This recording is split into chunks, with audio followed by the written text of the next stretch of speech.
are automatically activated to warn of the impending hazard. Tests of these receivers normally are conducted by the National Weather Service every Wednesday around noon. When there is a threat of or existing severe weather in the area on Wednesday, the test is postponed until the next good weather day.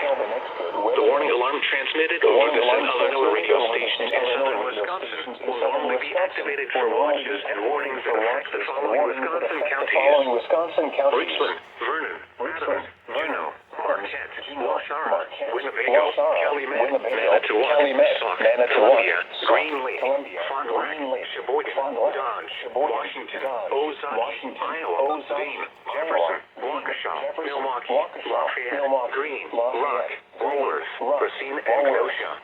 And the following Illinois counties: Stevenson, Boone, Winnebago, McHenry, and Lake. And all adjacent coastal waters of Lake Michigan.